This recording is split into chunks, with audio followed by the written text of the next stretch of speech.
Essentially, what the divergence theorem allows us to do is it's going to allow us to find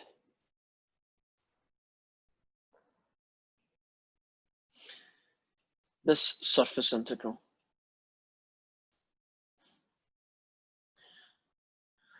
In fact, that's kind of a theme. Aren't we kind of having all sorts of techniques to find that one particular kind of surface integral, right?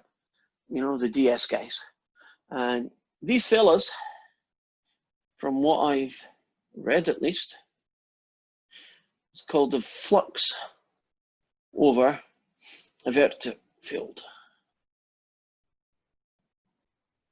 Now, you're not going to spend a lot of time mathematically doing stuff or finding other better ways to do stuff unless the end result is useful. So evidently calculating flux is something that engineers love to do. I mean, one day I'll figure out what it is, maybe, probably not. Maybe one of you will tell me one day when you meet me all about it. But until that day, we just need to find how to do this. Now, the approach is very strange. I'm assuming that you can see the white piece of paper, right, with my hand and writing on it. Okay. So I want you to imagine that this is a three-dimensional region, like a peanut, right? Now that peanut has a surface.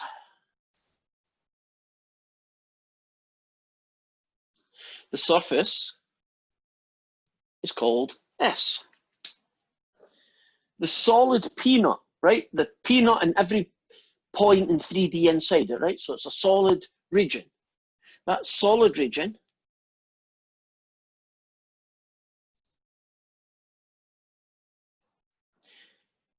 is called E.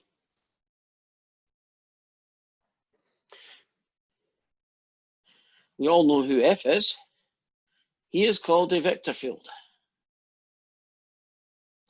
So in 3D space, can you imagine this peanut floating in 3D space?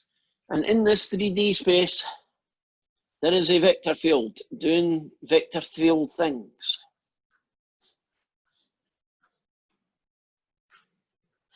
Now, the parts of the vector field that are inside the solid shape, the peanut, right? Can you imagine those guys? So if you took every single point in the peanut, it'd be a little baby vector pointing out all sorts of directions. Right? What the divergence theorem says is that you can find the surface integral, this guy here, the fella that's called the flux, which is basically, can you imagine on the surface of the peanut, only on the surface, you've got little 3D vectors going everywhere. And what the flux is kind of doing is adding up all those vectors in a kind of cumulative way, right? So essentially the flux is some kind of, it's like the net effect on the surface, right? It can be calculated by finding a triple integral over the solid region A. So to get the surface integral over S, you find a triple integral over E. It's not the vector F that you use, but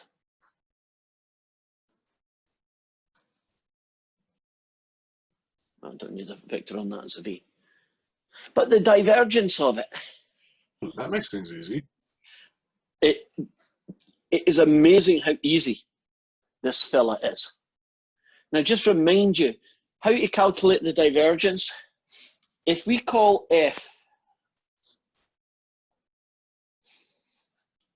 our usual P, Q, and R, I'm sticking to that notation, right?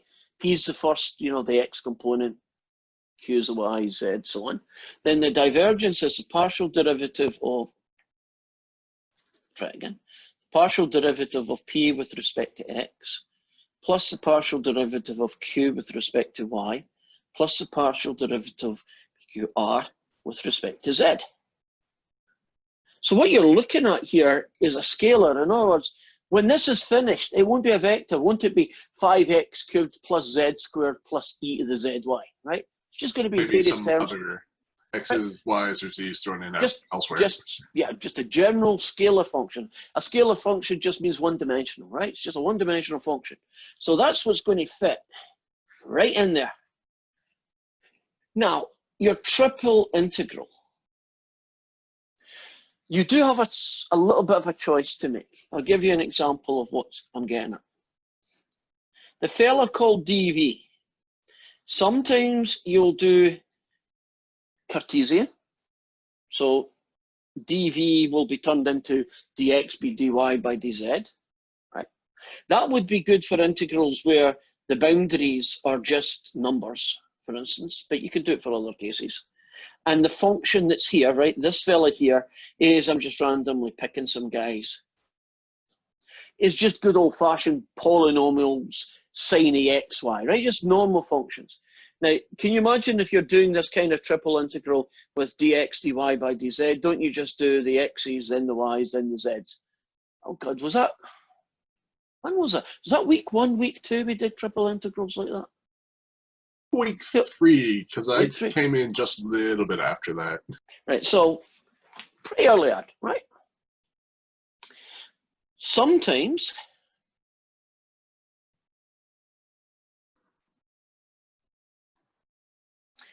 you'll use r, theta, and z.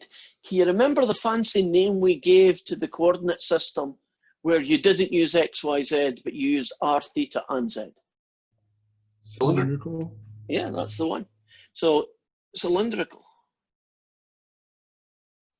So when should you use cylindrical? Well, it's a good idea to use it when you return back to this guy. Do you know when you try and do a triple integral, don't you first do typically the top of z to the bottom of z, and then you do the image on the floor, and this guy here generates the x and y ranges, right?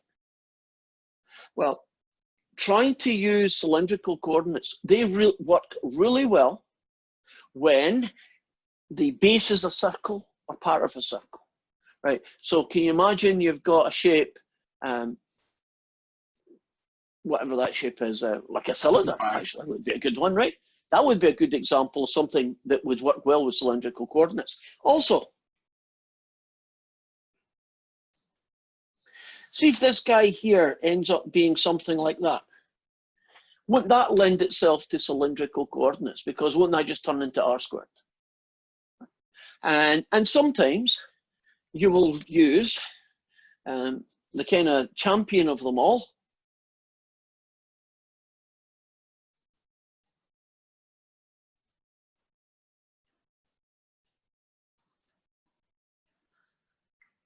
Sometimes dv gets used, but with these three guys.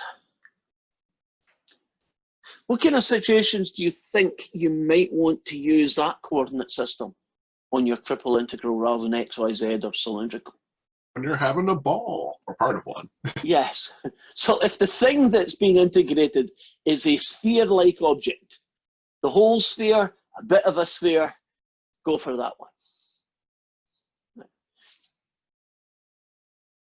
So we haven't seen an example here, but do you get a feel for what you're basically going to do is you're going to find a flux, right, a surface integral of this form, and it's going to be equal to this triple integral that tends to be much, much easier to do. In fact, in my opinion, the divergence theorem is easier to do than Stokes' theorem.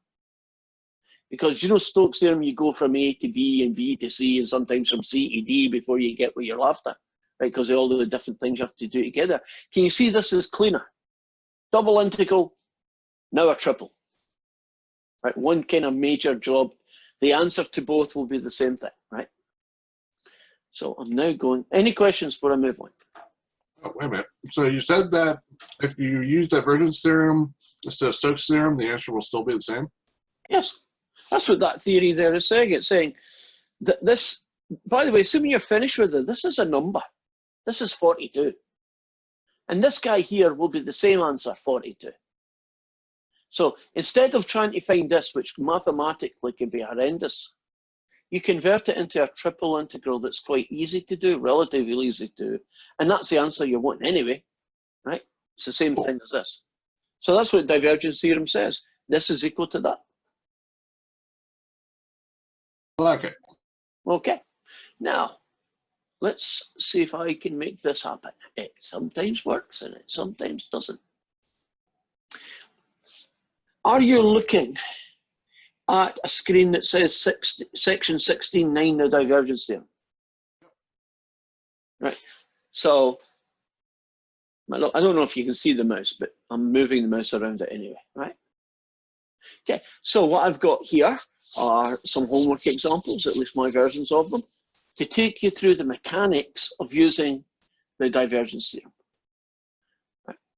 So this bit here is basically just the theory again.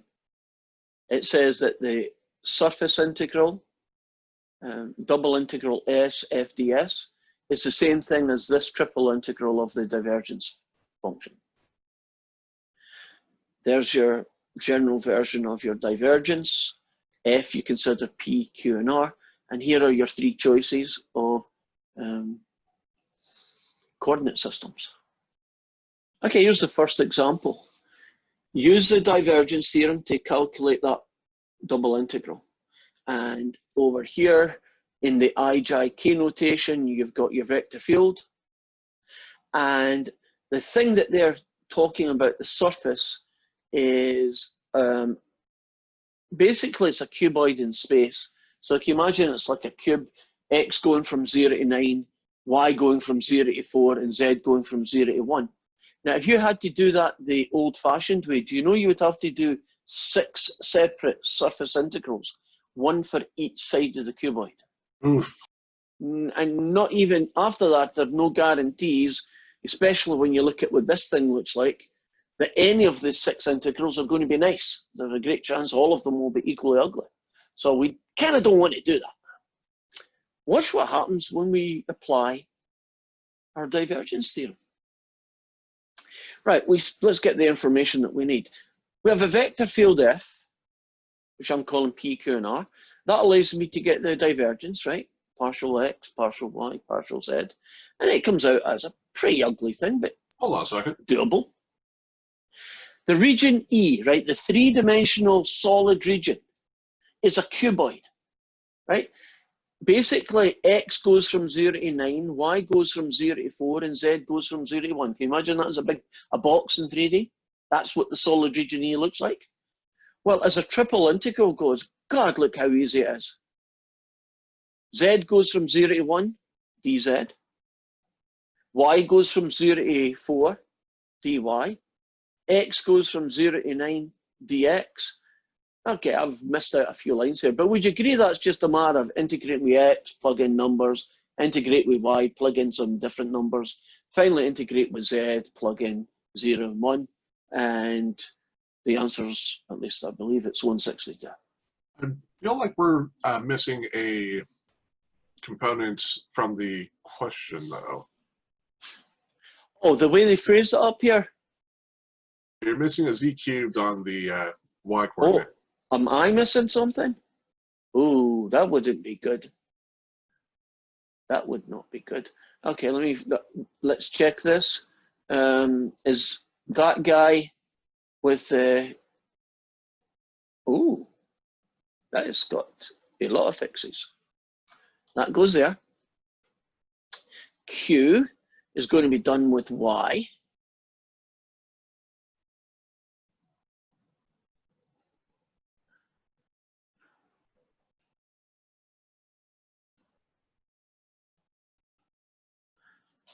So that goes like that. Check it.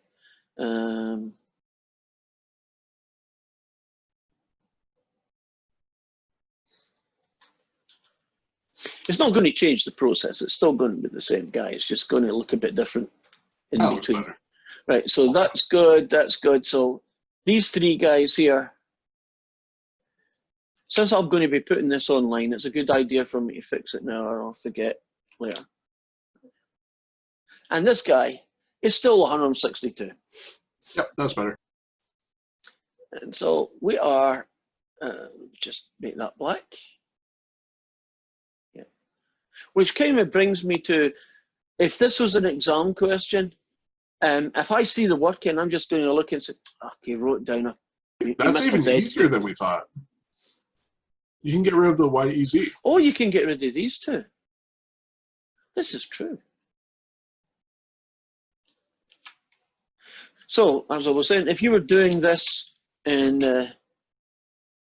your exam, you would be uploading this, and then I would just look at it, and you'd get virtually all your points.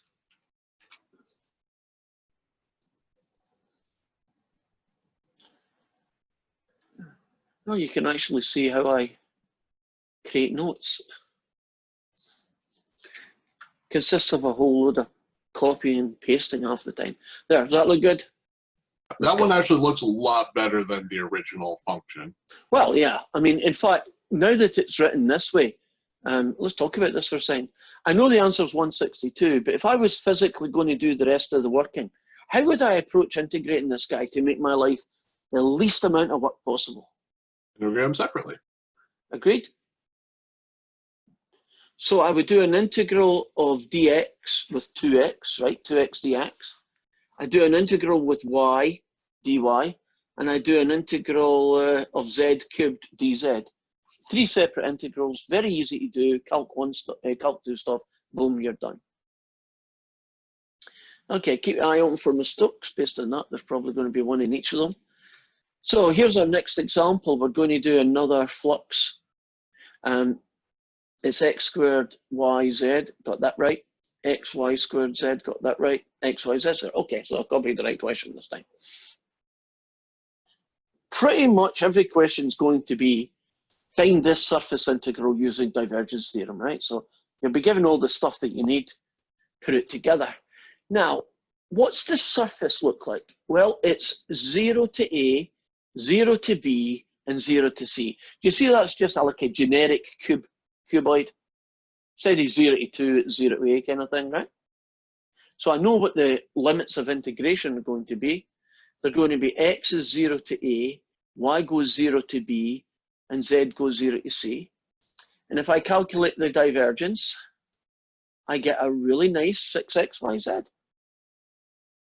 And my triple integral then becomes these three guys, 6xyz.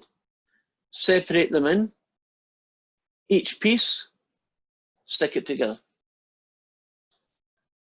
Does that have a lot of, a really elegant math flow to it?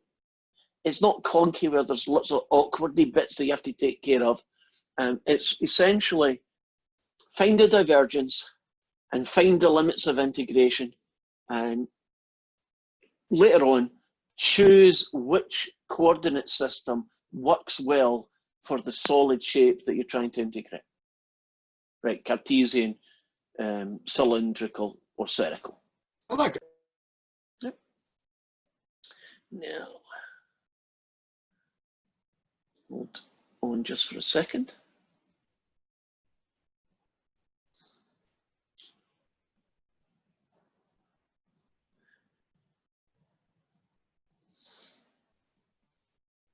Are you able to see the second window that's now covering up some of your stuff?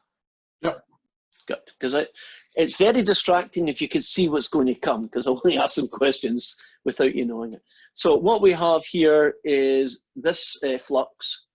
The vector function is just a pretty standard kind of guy. 3xy squared check, x e to the z check, z cubed. I'm going to call them p, q, and r. If you differentiate this guy, you get, with respect to x, you get 3y squared. If you differentiate this guy, you get 0, which is really cool. And if you differentiate this guy, you get 3z squared. And now I've pulled out 3 as a common factor. Normally, you can tell whether you're going to change the coordinate system by the kind of what the divergence looks like and what the solid region looks like, especially if they both agree on what they look like. So tell you what I'm getting at. Do you see a y squared plus z squared equals 9 there? Do you know that makes me think a circle? It's not a circle on the floor, it's a circle on the sidewall. But we don't care in triple integrals, right? X, Y, and Z are equally valid directions. So that means cylindrical to me. It's not a sphere floating in space, right? It's got a cylindrical shape to it. In fact, there's a clue, cylinder, right? So we know it's cylindrical. Secondly, isn't y squared plus z squared matching really nicely with this guy? Mm-hmm.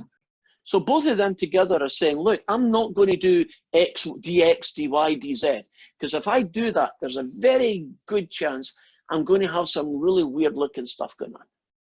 You know, like you get the square root of 1 minus x squared and you're trying to integrate with things like that. Not very pretty. So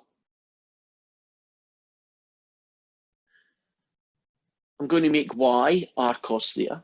I'm going to make z r sine theta. And I'm going to make x stay put as x. That's not your typical cylindrical coordinate scheme. Don't you normally say x is r cos theta, y is r sine theta, and z stays put as z? Isn't that the typical x, y, z version? But try and adapt to the, the situation. Can you see that cylindrical can go any way you like? I mean, vertical is the one we normally go, but couldn't you go across the x-axis or across the y-axis with your cylinder? So if you take that into account, this is what region E looks like. And especially these guys here. Do you see they're telling us the numbers that we should be using for the x, y, and z limits of integration? So here's our triple integral, the div of f. It becomes this fella. The limits of integration are these three fellas. The dv has turned into r, dr, d theta, not dz, but dx, right? We switch the variables around, right? You know, like x and z switch places. Now, y squared plus z squared will be r squared. So that's 3 of them, times that. And now you're looking at this integral here, split it up into its little pieces, and there's your answer. I mean, okay, a little bit awkward. It was cylindrical, but maybe not the way you were hoping it to be. You know, x, y, and z stays put. In this case, x and z change, and y and z change, and the x stayed as x. Right, any questions about that one before I move on? I know there's, I talk fast when we do this. I'm hoping you're seeing the flow to this process. You know, the this, then this, then this kind of thing. Okay, let's look at our next fella.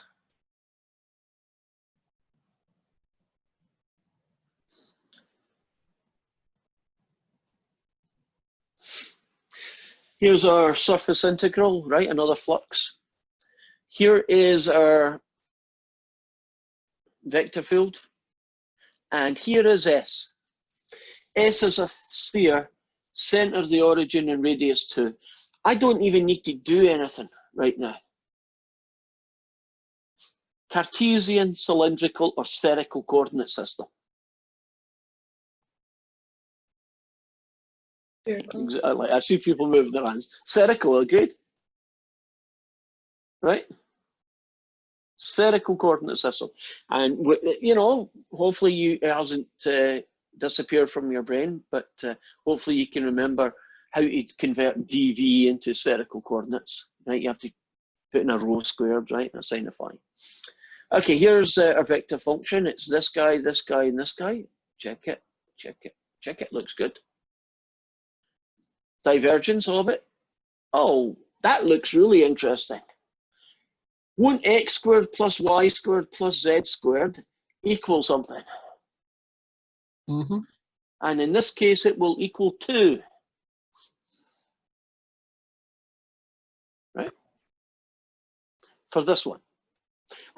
Well, let's rewind that. X squared plus y squared plus z squared will equal rho squared, because it's a general answer. And this particular one is for the limits integration. So I'm glad I caught myself there before I said 2. Here's the sphere.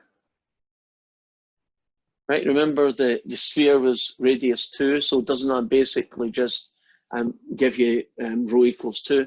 Now, there's two guys there that I forgot to add, because this fella here is a region, so it's not just two.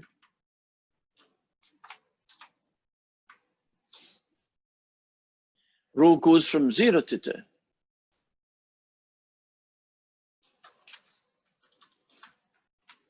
Okay, let's see if you can remember the next one. For a sphere, you start at 0.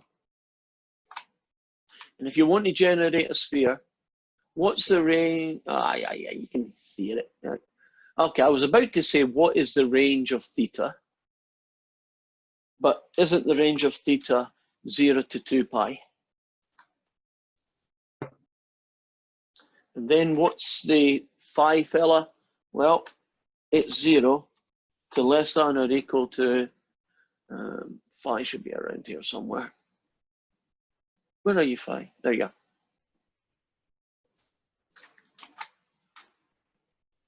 And what should it be, phi? 0 to what, if you want to generate an entire sphere? Phi is pi. How much? You might have said it right, I just didn't catch it. Pi. Yeah, agreed. Okay, since I don't get an awful lot of these questions, in fact, I think that there's only one so far. There might be another one later on, but I haven't got that far. Shrink that down if we can.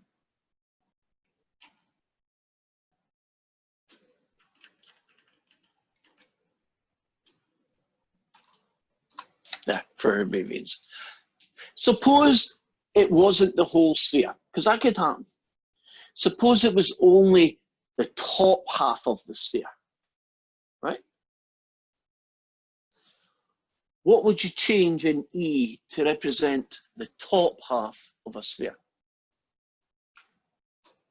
I would change phi. And go from where to where then? 0 to pi over 2. Yes. And if you wanted the bottom half, wouldn't you go pi upon 2 to pi? And if you wanted to do the right-hand side or the left-hand side, you might want to think, so imagine it was the side that went like this. You would do theta 0 to pi or theta pi to 2 pi. So the piece on the right-hand side would be 0 to pi and the whole sphere going this way on the other side. So you may have to play about with it if it was not a full sphere, but this one is. So yeah, we can just say cones and stuff where it gets weird. Yeah, I guess you could have a sphere in the first octant or something. They seem to love first octants in this book.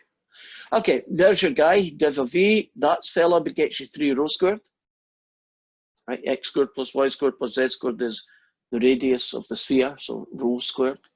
And there's 3 of them, so you get essentially 3. Let's check that. Yes, 3. And then it just splits into 3 nice integrals and slightly ugly fraction. So we've seen the x, y, z, a cylindrical and a spherical coordinate system use. I saw a sphere, so I knew it was spherical. I saw a cylinder, I knew it was cylindrical. I didn't see anything. It was a fair bet it's going to be x, y, z.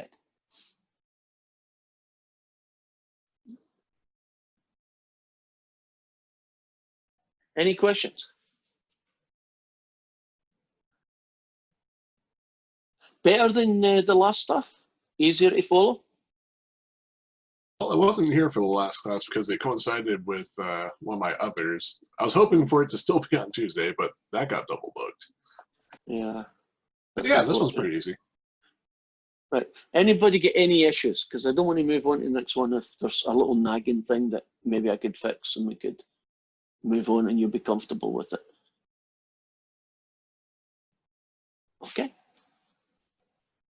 Right, next one on the list, here it goes. Here's another flux. It's polynomial looking. And the solid is bounded by this fella.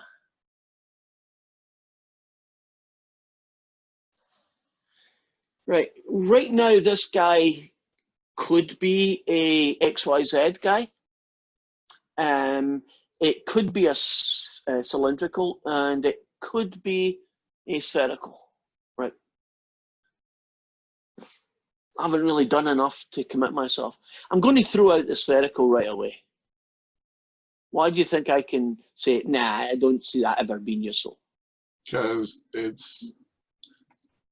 has the z equals for the parabola. Yeah, the solid shape is not a bit of a sphere. Basically, if the solid shape, right, the guy that's going to become E, if that's not a sphere or at least piece of a sphere, don't even think about spherical.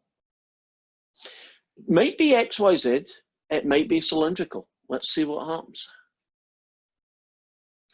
Here's our vector function, check, that's good, check, that's good, check that one. Oh, I get 6x squared plus y squared out of the divergence. Who do you think, who plays well with x squared plus y squared? Cylindrical. Coordinate system. Say again? Cylindricals. Yes. Want to work well with a cylindrical? How about this fella up here? Well, it's z equals 1 minus x squared minus y squared. And since the other guy's the xy plane, it'll go z equals 0 to z equals 1 minus x squared minus y squared. Right? But if I go cylindrical, won't that just be z equals 0 to z equals 1 minus r squared? And then won't the r go from, you know, whatever it needs to, and won't the theta go from whatever it needs to, right? So let's see how that works out, because it is going to be cylindrical. So z goes from 0 to there. You then project this shape onto the floor, and you project a surface like this onto the floor by basically making z 0. And if you rearrange this a little bit, it ends up being that. Ah, the floor is a circle, a complete circle. So won't r go 0 to 1? And won't theta go 0 to 2 pi? And won't z go 0 to 1 minus r squared? Perfect match for a cylindrical coordinate system. And that's exactly what happened. Here's the div of x. I did r dr d theta, all darn it in space. But easy to fix. Copy-paste problems. Right, exactly. So this guy becomes 6r squared. This extra r gets you 6r cubed. Z goes from 0 to 1 minus r squared. That means I can't split them into 3 separate bits. Doesn't that essentially mean, look, you got to do the Z guy first, because the limits of integration of Zs aren't numbers. They contain one of the other variables in it. So if you do 6r squared and you do an integral of it, you get 6r squared Z. You then plug in Z is 1 minus r squared and 0, and you get this. If you pull out the 6, you get this. And that's kind of where I stopped. Can you see that this final integral is actually pretty easy to do? Could you separate this final double integral into 2 parts? Yeah, probably should, because won't one of them be 2 pi because of that? You know, the integral from 0 to 2 pi of 1 d theta. In which case, really all you've got to do is that.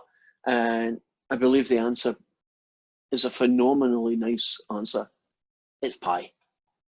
Considering some of the weird answers that we've came across, pi on its own is kind of pretty. Very nice. And I have, with regards to splitting those, whenever I have something that comes up like that, where I don't have the theta, I'll just drop the 0 to 2 theta integral entirely and just throw the 2 theta in, because that's what it is. Yeah, you throw in the 2 pi. Yeah. 2 pi, yes. Yeah, yeah. I understand that. It makes sense. You're looking at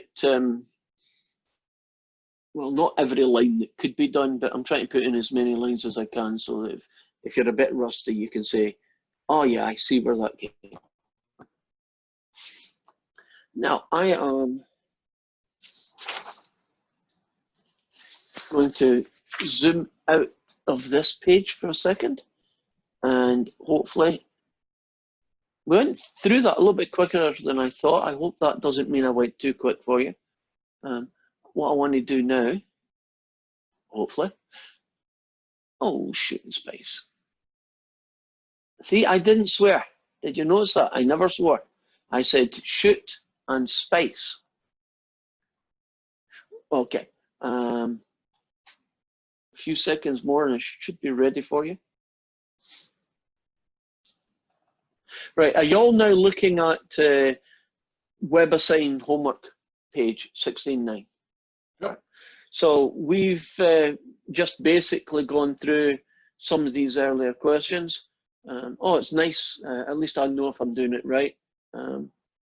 Of course, the numbers change each time. So I think we just did 5. I got pi, but it looks like this time it's going to be 3 pi.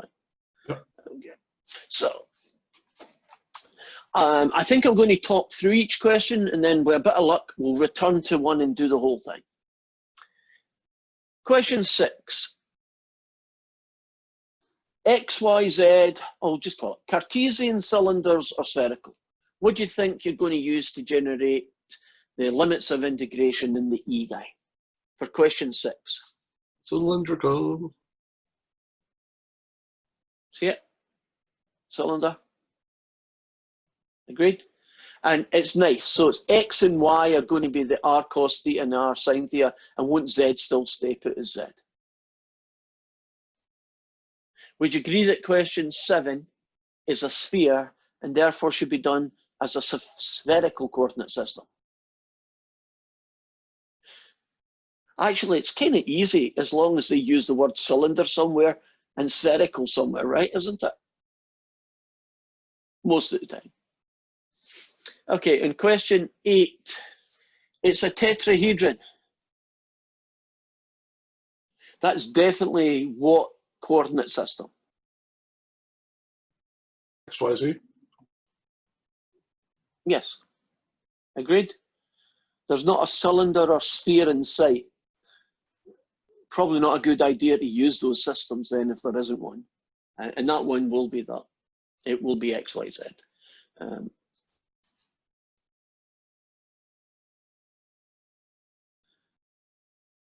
What about question 9? Cylindrical. I see cylindrical. I like. Why not spherical? I agree. I would do cylindrical. You're right.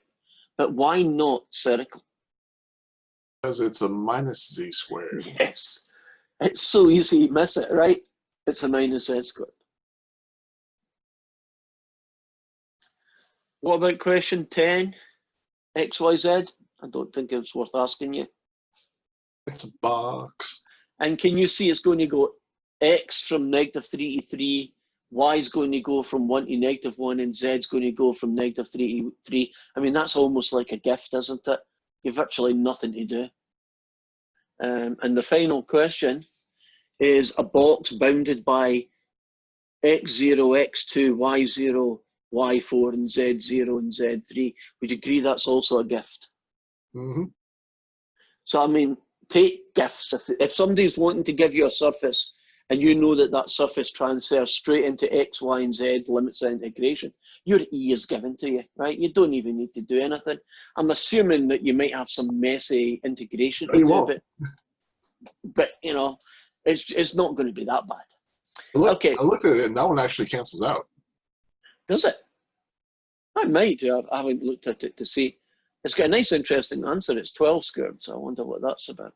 Right, which one of them? We've got time to do one. So which one of those questions that we've got starting at 6 do you want me to do? And we'll just zoom through it, see if we can Let's do 8.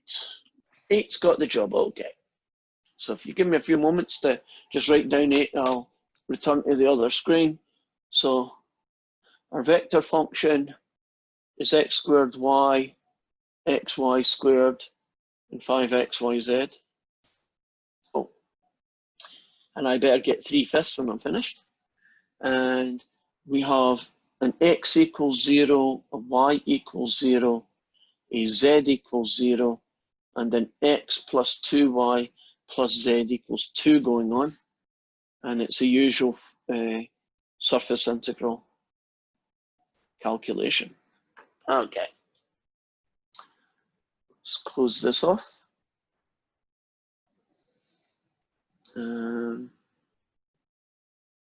Where are we? in here. You have to go here.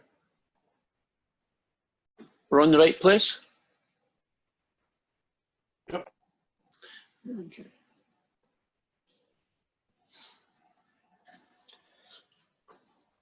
I guess the first thing I'm going to deal with is I need to figure out what this thing is going to look like. Right? Now, it's a plane, right? It's a flat piece of paper orientated some diagonal direction in 3D space. And if I'm making no attempt to pretend that this is accurate, but as a picture, visually, can you imagine it's some diagonal plane like that, like it's sloping? Now, we've got the X, Y, and Z start guys. If I rearrange this fella, doesn't Z become 2 take away X, take away 2Y? Are you comfortable about what I just did to rearrange this equation so that it's Z on its own? Now, the reason why I'm going to do this is that Z is now going to be from 0 to 2 take away X, take away 2Y. So that's me got one of the limits of integration. Okay, now, this shape has to come down and turn into some other shape. It might not be a rectangle, it could be a triangle, depends on its orientation, on the floor. And that shape on the floor is going to be the guy that's now going to generate the X's and the Y's, right? So, since I'm being really messy with my, my thing, this is what the surface looks like. If you project that onto the floor, don't you make Z 0? Oh, it's going to be a triangle. Now, if I rearrange this guy, 2y is equal to this. Won't y be 1 minus half x? I actually did a different way, going for the x first, since that gets you 2 minus 2y. Nothing wrong with that. Works totally fine. I like fractions. I don't particularly like them myself, but right, I've got a y. Now, I guess if I visually drew this thing, what does 1 like a half x look like? It goes something like that, doesn't it? So we're pretty much talking about that shape. Can you see now that I have the limits for x?